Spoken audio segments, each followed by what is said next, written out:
With creative thinking, we hope to create a positive change in our community and beyond.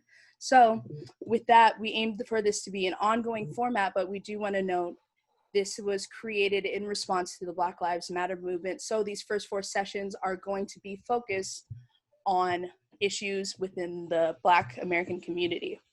And we'll be talking about systemic racism and the ways it has manifested in our lives. So with that, we'll go to our first question. One second. Our first question is, how have you seen the Black experience or BIPOC experience change over the course of your career? And for those of you who don't know, BIPOC stands for Black, Indigenous, and Person of Color, to distinguish between those groups. So Charles, I want to start with you. How have you seen the Black experience change over your career? If we're talking specifically in regards to music and the arena, so to speak, that I work in, I haven't seen that much change. I mean, I can't say things are worse. I can't say things are better. I'm sure there's a lot of underlying issues, but I think people in the position of hiring musicians, in the positions of putting together bands, it may not, their choice of musicians comes from who they know. So a lot of musicians, I just feel, are still stuck in an area of their life they're comfortable calling upon certain musicians. So like, I can't really say that, oh yeah, when I started playing music for a living, 35 years ago, I only saw this many African Americans doing these gigs, and now there's many more. Nah, it's the same. It's, you know, I can't say things have changed for the better, nor can I say things have changed for the worse. So I'll leave it at that. How about you, John? Well, what I've seen change has been, well, actually, I didn't personally see this change, you know, but there was a line of demarcation. For example, in San Francisco, Van Ness was a line of demarcation, and the African American musicians, you know, they were more along the west side of, no, it was Divisadero, and then the society musicians would play on, you know, like up on Nob Hill and stuff like that. And one of the first bands that broke that barrier was Rudy Salvini's big band. And I got to play in his band, not during that time, but I did spend about 8 years with that band with a wonderful trumpet player named Alan Smith. And we had a lot of conversations, and this man was a fantastic trumpet player.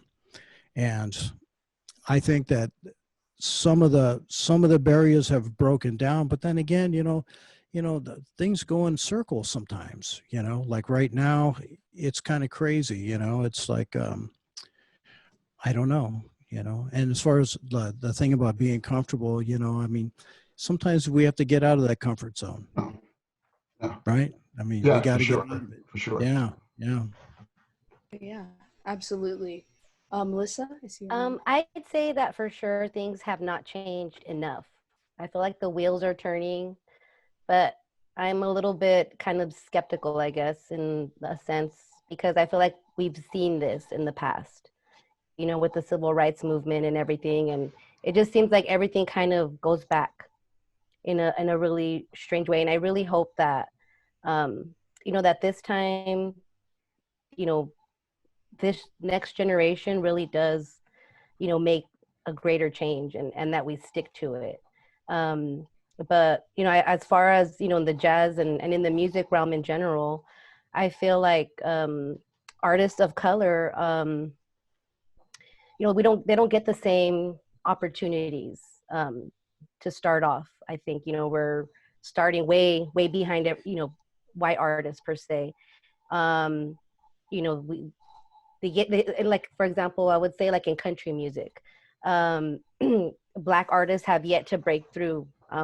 There was that whole, you know, dilemma with Lil Nas X and everything that happened with the Billboard Country Music Awards, and you know, it's unfair, and things have to be made right. You know, this can't keep keep going on forever. Something has to change. And we do have to be that change. We do have to speak up and say something when, you know, at that moment, you know, I'm hoping. And just to chime in on that, a lot of the change, sometimes the musicians, we look outside ourselves for others who are in charge to make those changes happen. And the thing I see, and I do understand, if you have a band, if you're a band leader, you're going to hire your friends, you're going to hire the people that you know. And usually the majority of the people you know kind of fall into the race that you are. I like the musicians I know that I can call, hey, this is my friend. I would, yeah, you know, I would have to say the majority of those musicians are going to be African American, are going to be Black musicians. So a lot of times, those are the people I'm gonna hire first, if that makes sense. Not because of a racist issue, but because that's who I know. And I think what myself and others, we have to be inclusive also. And sometimes it's like, okay, well, you know, so and so is a good player. He's not, or she is not within my circle, but let me reach out to this person and bring that person into my band. So when my band does get called to do a festival, to do another higher level, so to speak, gig, this is the band I have. So those are the musicians that are going to get hired. In this day and age, I don't believe concert promoters are going, well, you have to have so many white people in your band. You have to have so many Black people in your band. You have to have so many Mexicans or whatever. I think it's like they're hiring a band, and the members of that band are the ones who's hired. So I don't think you can necessarily put the blame on the concert promoters. You know, it's us as musicians, as band leaders, of putting together integrated band, or more integrated bands, I should say. That makes a lot of sense. And I think the conversation is already leading to that, which I'm super grateful for. I think, like you were saying, it's up to us to make these changes and create a better future, especially for Black American music in general. So what do you guys hope to see this music accomplish? What are your hopes for Black American music? Oh, sorry. How about we start with John, the Zoom format. John, what would you hope to see with Black American music, jazz or otherwise? Well, you know what I'd like to see? I'd like to see it in the schools, and I'd like to see people being taught, you know, the history of Black American music or jazz, or, you know, and then show how much it's influenced our society, you know, and you know, I mean, for me, I love the music. It's my heart, you know. And you know, here's a good example. About I think it was in the early 90s, I did a concert, a school concert, but it was held at one of the theaters in downtown San Jose, and it was with a guy named let's see, what was his name, Sammy Cohen. And he was actually the director of the San Jose Jazz Society at the time. And he asked an auditorium full of kids, 500 kids, how many of you heard of Wynton Marsalis? And everybody did this.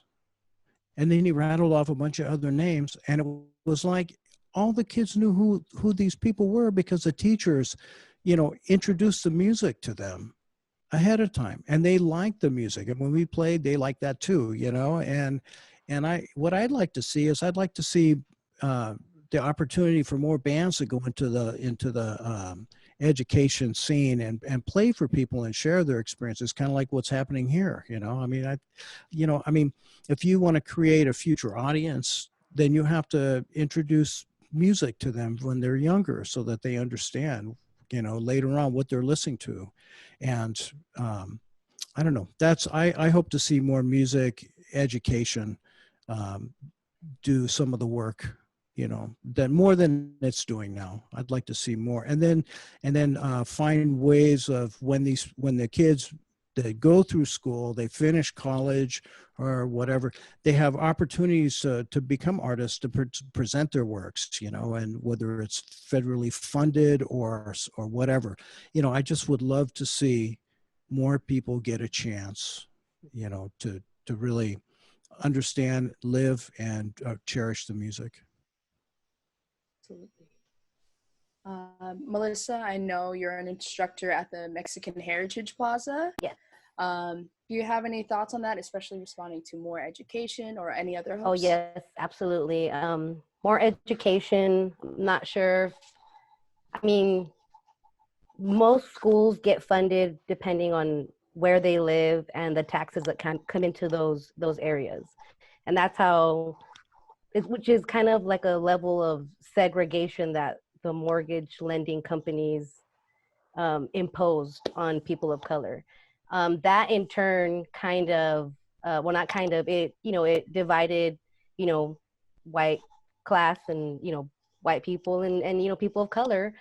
And in that we've seen that, you know, there's, you know, obviously less funding for schools. There's, you know, less opportunities for extracurricular activities. So I think definitely some kind of legal, you know, action should be taken so that all children have access to this and not just the ones that live in, you know, in good neighborhoods. Unfortunately, we're not all blessed to, you know, live in the hills.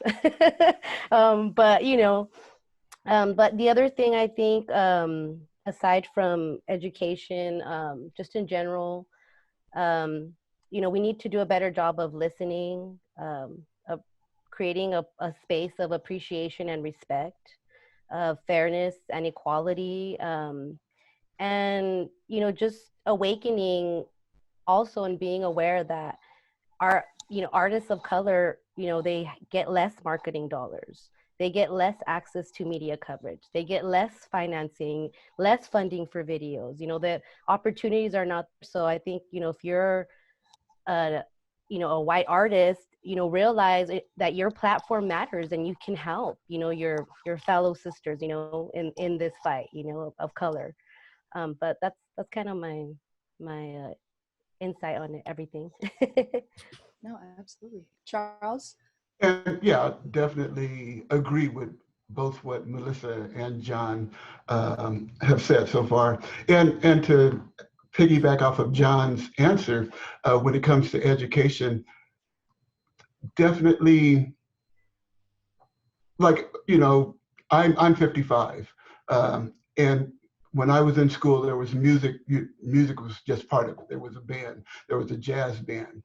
I had great teachers who knew the history of jazz and of music, which helped a lot.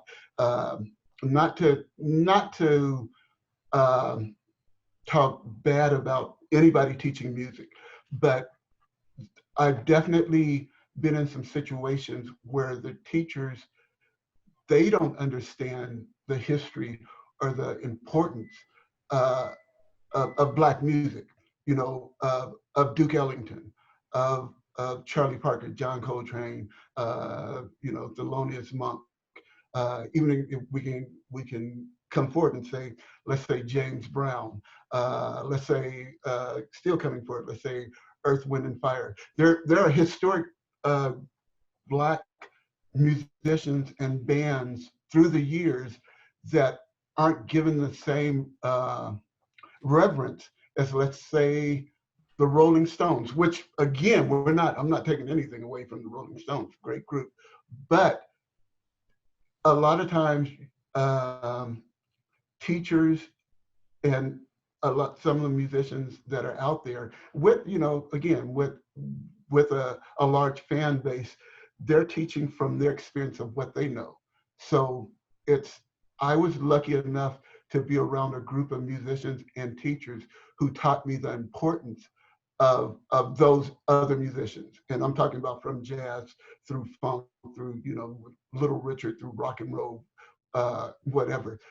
That I wish was more of the case now, just because the history of the music. And we're speaking in the terms of Black American music in this form, but the history of the music in with just the history of the music, all of it should and can be taught much better.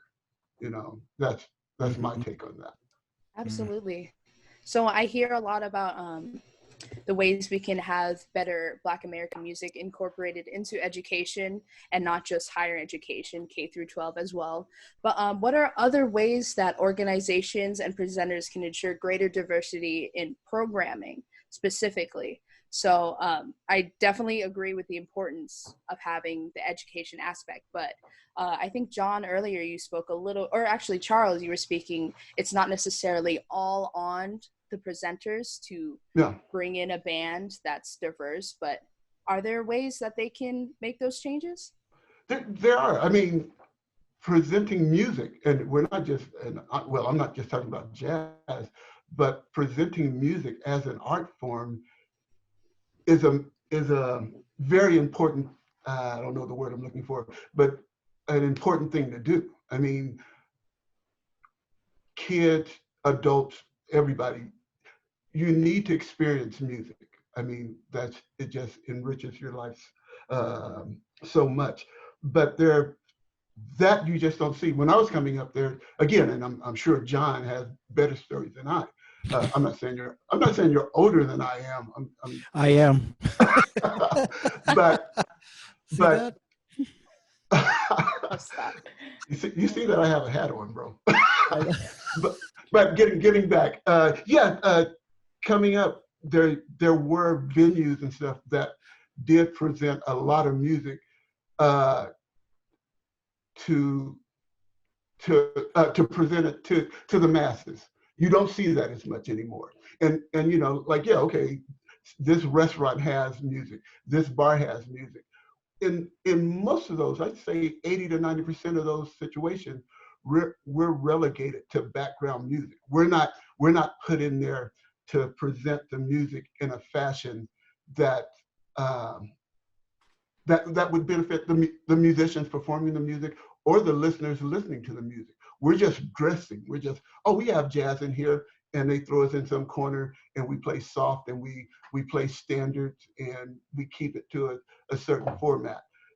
That while some of that can be called jazz, that's definitely not what jazz is about. That's definitely not our giants of the music. That's not the way they presented the music and wanted the music to be presented to an audience.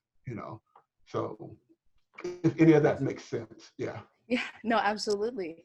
And then I kind of want to bring it to Melissa, where I know you also have experience in a lot of more Latin music. Right. Do you think there are better ways to present a more diversity in music from these presenters? And have you seen that in Latin music? I know we all play it, but.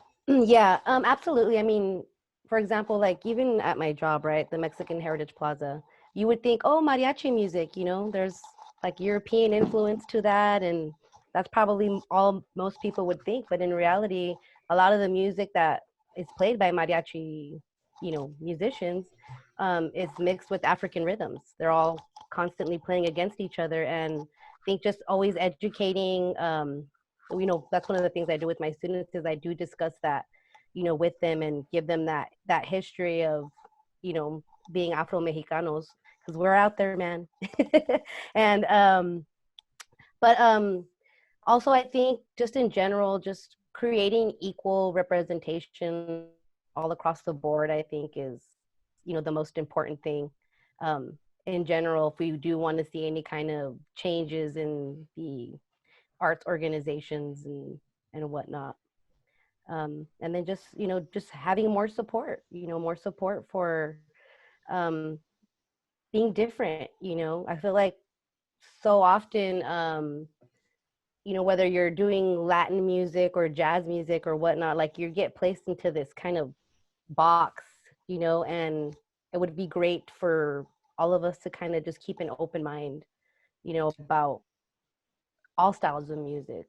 Absolutely. I definitely agree, and I have experienced that kind of thing. But John, what are ways you can see presenters aiding us in more diversity in programming?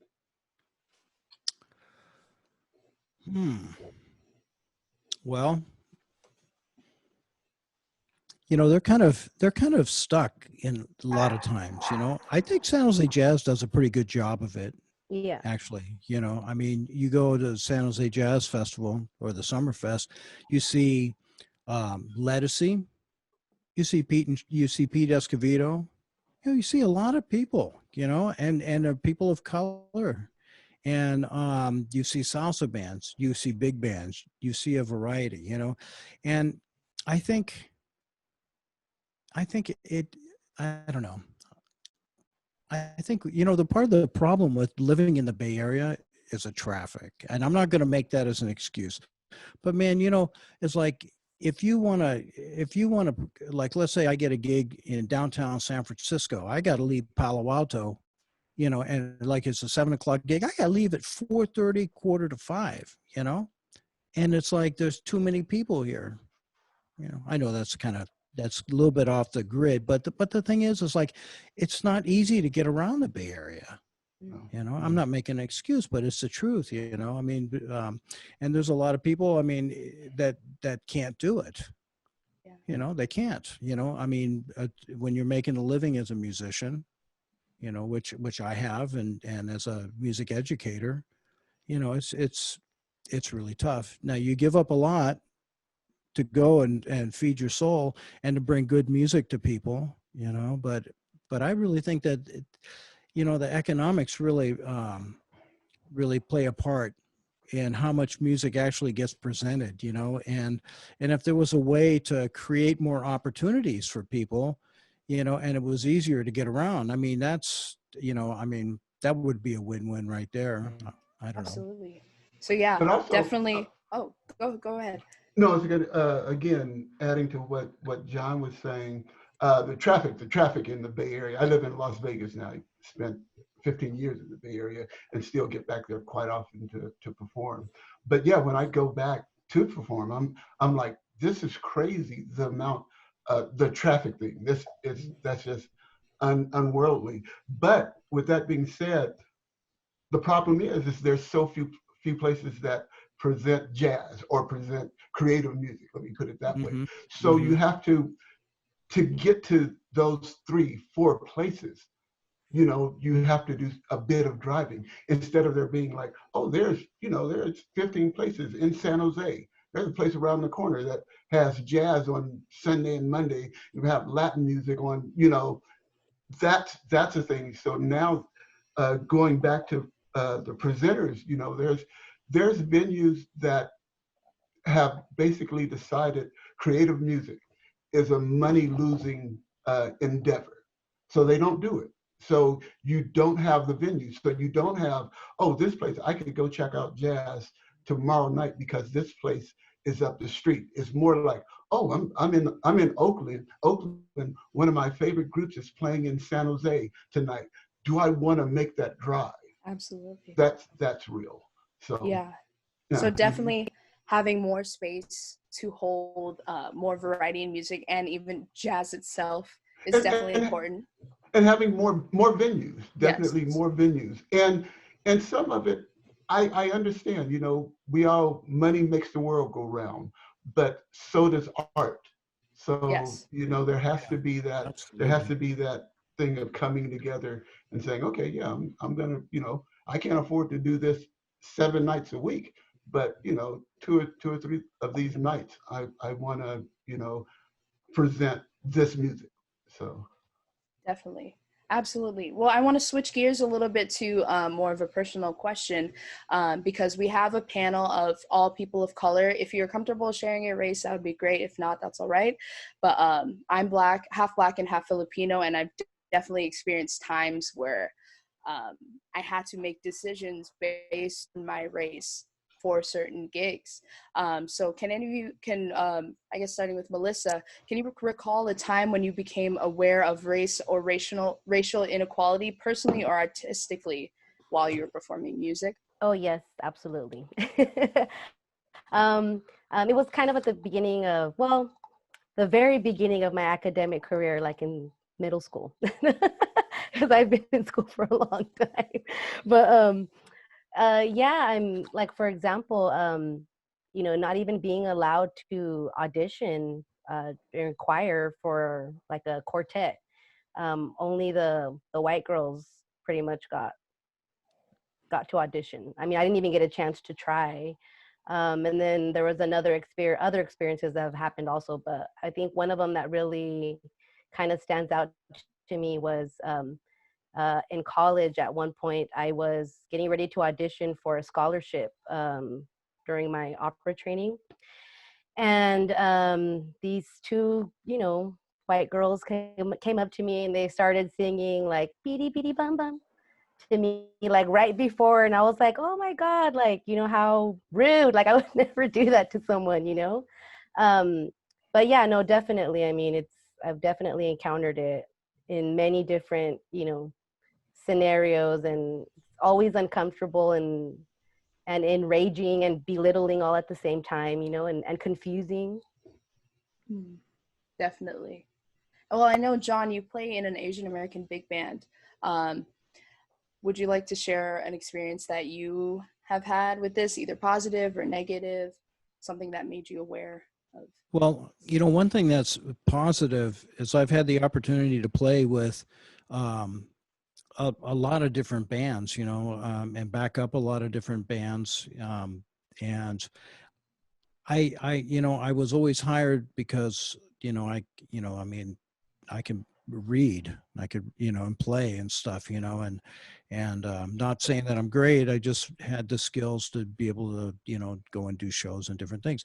But, you know, I remember two things. I remember my grandmother, she used to come over when I would be practicing, and she'd say, and you know, I'm John Leonard Worley Jr. So she'd say, "Oh, Junior, you sound so good.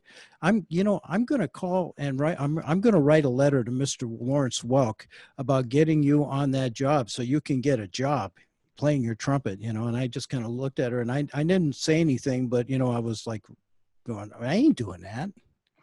You know, I ain't doing that. That's, you know, and it was funny. It's like, that was one of the first times I realized about racial inequality, because, and, and, I played with this guy named Henry Cuesta, and he was a clarinetist. He was the first, you know, Hispanic American to play for Lawrence Welk and be on TV as much as he was. And he was really thankful that he got the opportunity to do that, you know. But then I realized there's an African American dancer, and everybody else is white. And I thought, that's not fair, you know? And I remember one time, you know, I haven't been treated badly, you know, and much, I've been really lucky that way. You know, I mean, I'm half Japanese and I'm English, Irish, Scottish, Seminole, Indian, German.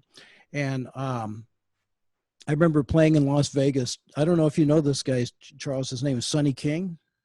Really nice cat, you know, but he used to joke around with me, and he would introduce me as this little Japanese boy trumpet player from San Francisco, you know, and that was trippy, you know. I mean, because I never, you know, nobody, you know, I mean, when I was a kid, they used to call me really derogatory names because I looked more Asian than Caucasian, you know, and like, so, you know, I don't know, it just tripped me out. But no, you know, but I have seen a lot of things that were not cool, not necessarily happened to me, but happened to other people, and it was definitely not cool.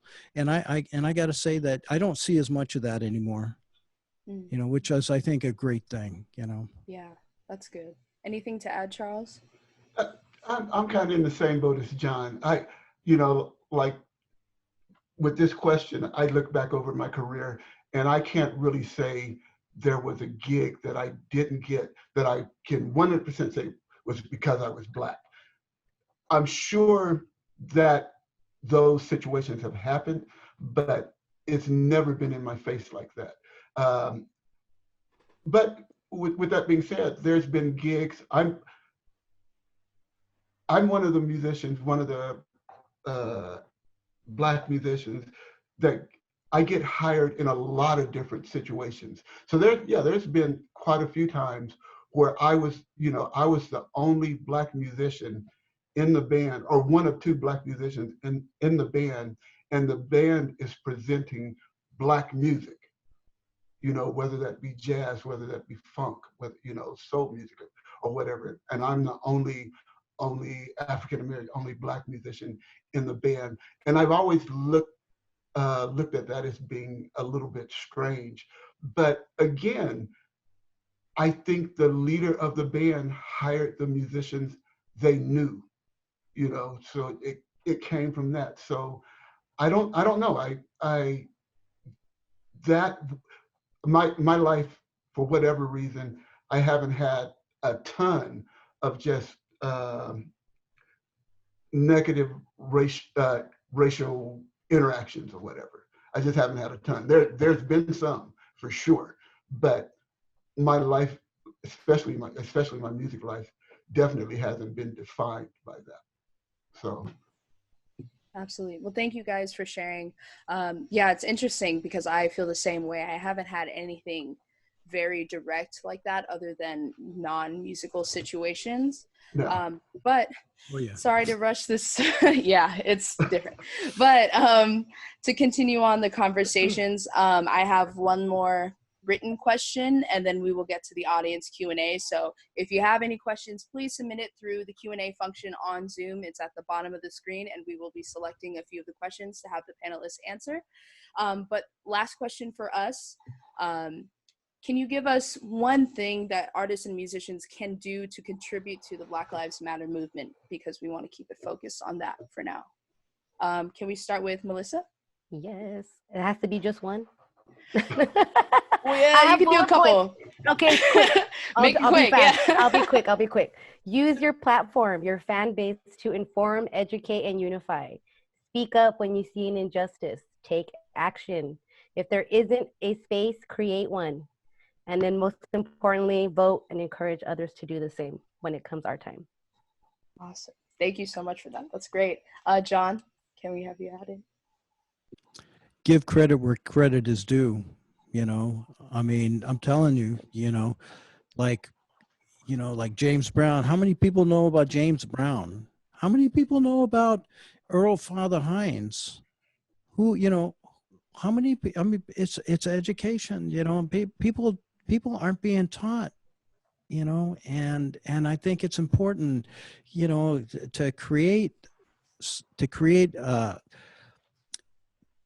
to create like a way for people to really be able to see and understand the music and what it took for Thelonious Monk to do what he did.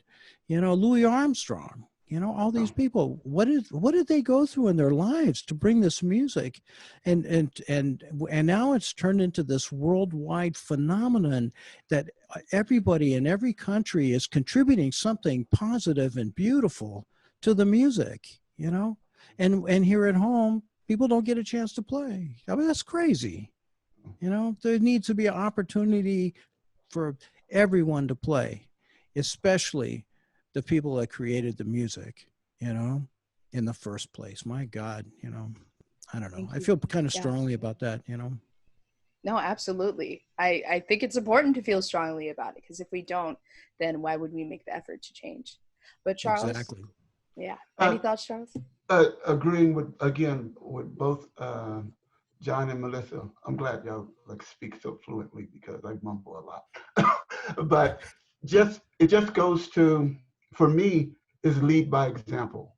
I don't march. I don't really protest or whatever, but I try in my life to put out an image that is supportive of my friends, supportive of minorities. Just that's what I do. You don't, the people who know me, I've been around John and Oscar long enough. I don't talk down. I don't talk down to people. I don't talk down about a race.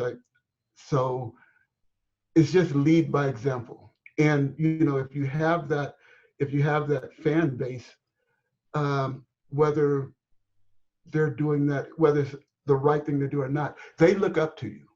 What you do, especially if you're talking about young fans following their their idols or whatever, what you do, what you say means something to them.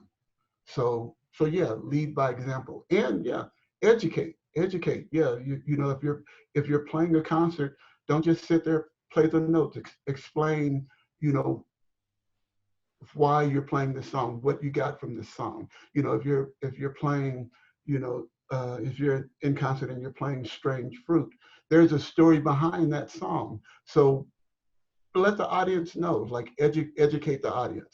Don't, you know, a lot of listeners, um, they're not going to go back and do that part themselves, you know. So it's up to the musician. So yeah, lead by example, and again, educate your audience. Absolutely. So Yeah, definitely. Because I've learned a lot just from going to concerts and hearing the behind the scenes stories. So thank you guys so much for your answers. We're going to turn it over to our audience Q&A.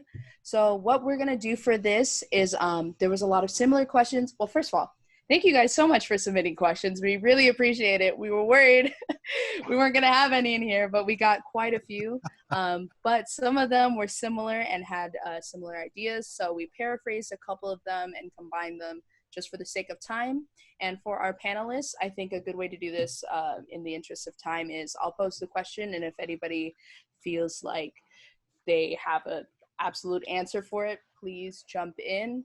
And yeah, let's try to have maybe only like 1 or 2 responses just because we're running out of time here. So first question is, how can jazz jam spaces become more welcoming and inclusive environments? How can we reinforce these spaces to feel welcoming without the fear of being judged?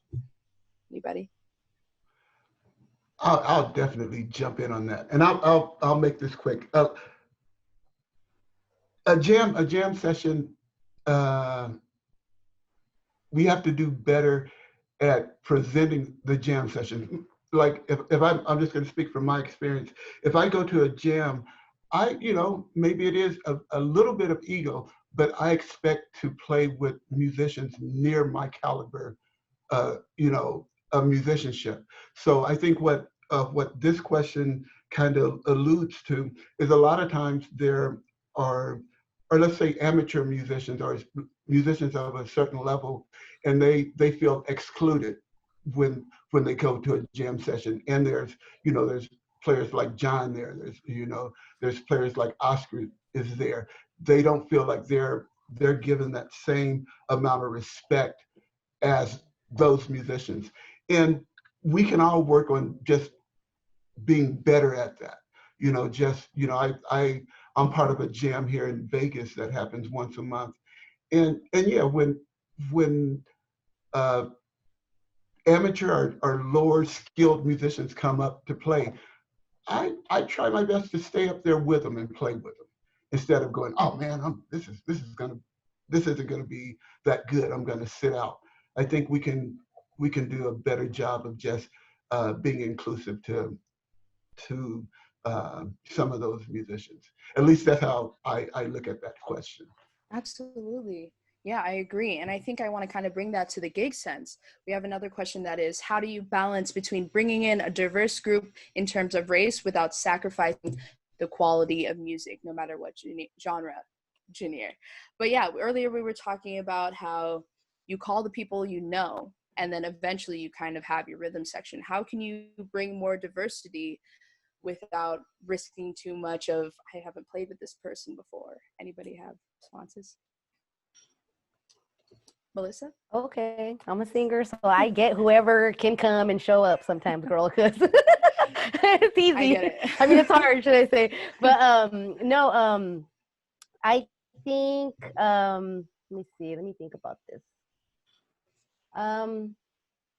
I feel like take a look at your surroundings, you know, just in general. Everyone should take a minute to just look around. Like, are all the people that you're inviting, do they only look like you? You know what I mean? Like, whoever you are. And if that's the case, hey, maybe you need to diversify a little bit, you know, and you know, expand your friendships and your working relationships, you know. That's what I would say, because that for me has not ever been like an issue for me whatsoever. I welcome everyone. Absolutely. No, definitely. And yeah, playing with you, I absolutely see that. All right, next question we have is, and we kind of touched on this a bit, but as performers and educators, what can we do to help bring the history of Black American music, not only in the K through 12, but also in higher education? In music school, there's a huge emphasis on Western classical music theory, while jazz and Black American music is glossed over and covered in like the last week of school because, 19th century, or to fill a quota, this question says. So what programs and resources are available to provide education related to BIPOC musicians? And John, I know earlier you talked about educating on the bandstand and bringing more of your knowledge into schools. Do you have any thoughts on this?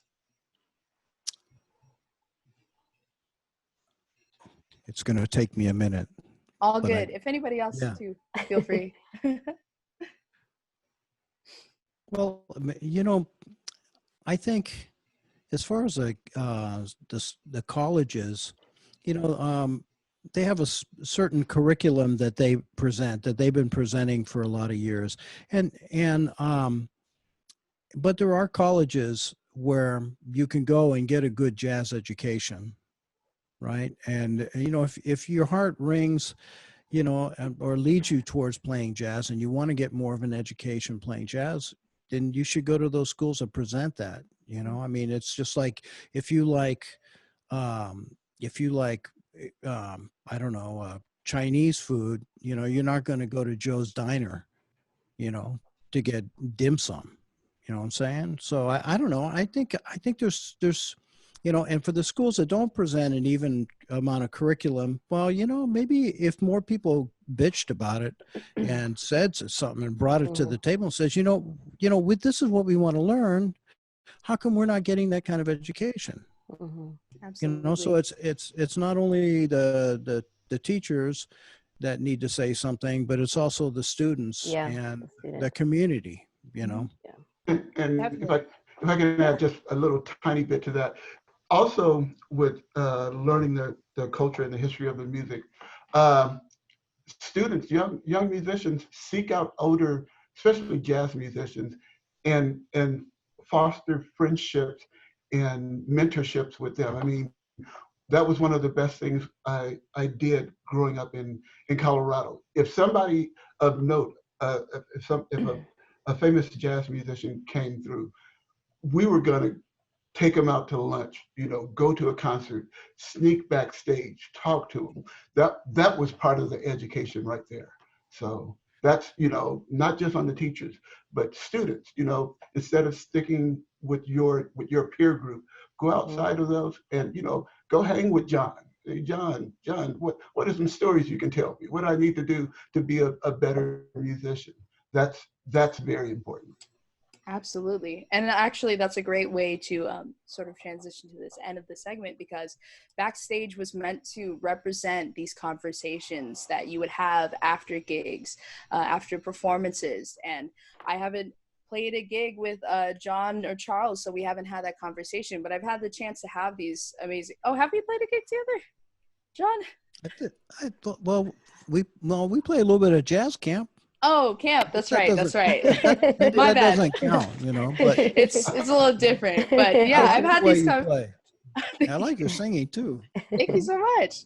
But yeah, I've had the chance to have these conversations with Melissa because we gigged together for a while, and so we want to encourage all of the people watching this panel to go out and talk to people. This is just the start of a conversation. So take some of these questions and bring it to your friends, bring it to your peers, bring it to anybody you might want to ask. And if, like Charles was saying, if a guest artist is in town, go to that clinic. If you don't go to that school, email the professor and say, hey, please, can I come to this clinic? There's ways you can access these conversations and ask questions. And we just wanted to create a start for you guys. So to end this out, I want to have each of you say one required listening or viewing. Sorry, we only have time for one. And then also anything, any projects that are coming up and a cause that you advocate for that we will link on the Facebook event page. So Melissa, you want to start? Sure. My God, just one. Okay. I'm going to say Standing in the Shadows of Motown. Definitely watch that, where we discussed, during this discussion about the give credit where credit is due. And I think that's super important to, watch that, or Jazz by Ken Burns. Get some history in there. Yep. John? Well, personally, I think, you can watch videos and you can listen to CDs and records or whatever, but it's really important to go out and watch these people play. I mean, there was a club in San Francisco called Keystone Corner, and I was there all the time. I go see Freddie Hubbard, Art Blakey, Horace Silver. I'd see all these people, and when they'd have these great trumpet players, I would go sit in the front row, and they could practically empty their water key into my drink. I'm glad they didn't do that, but the thing is I would sit there and I'd watch them, and I would try to feel everything that they did, how it would be to be like that, and then I'd go home and stand in front of my mirror at my house, and I would play my trumpet, trying to feel like that. You can't get that experience looking at a video, or I think watching a video is the next best thing, I think. But have people go out and see the music, see the musicians play, because you get something from that, something so organic. It's really important. Absolutely. Hopefully we'll be able to do some of the drive-in concerts I've been seeing. Oh my God, that would be so awesome. I'm dying. Well, to I have a couple of arts organizations. Actually, two of them, and one of them is the African American Composers Initiative, and they do a lot of they do a lot of presenting of great music, African American music, and they also have a fundraiser for the East Side College Preparatory School in East Palo Alto, and they have concerts every January, the end of January, and they bring wonderful musicians from New York, and they have people from the San Francisco Opera and stuff come. And then there's another organization called the Wendy Foundation, and they're in San Jose, and they help feed the homeless down around the Guadalupe River, and they help feed 300 to 500 people a week, and they could use some help. And they're wonderful people. So I would say support organizations, like that, Definitely. And we will post the links to these organizations in the Facebook event. I know it should be up there soon. But Charles, required listening and causes you advocate for? Required listening. Let's go with required reading. There's actually, some of the great jazz artists, historic jazz artists, learn about them. There's a lot of great books out there. Those artists are, most of them, are no longer with us. But there's some just wonderful books. So read and learn. Again, to jump on what John was saying, if a great, there's great young jazz musicians also. If they come to your town, go to the concerts, hang out, talk, experience that.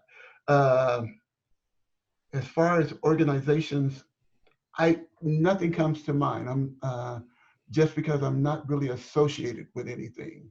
If something does come up that I'm real scatterbrained. So if something does come up, I'll leave a link or something somewhere. Yeah. Absolutely. Well, yeah, and there's also the option, like you said, do your required reading. There's tons of autobiographies, and then also for these organizations, of course, contribute to the ones that were brought up here, but do your research and find local organizations that mean something to you, because that's always the best way.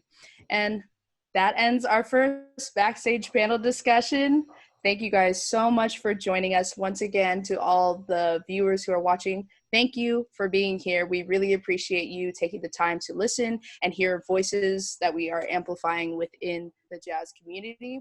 We'll have another session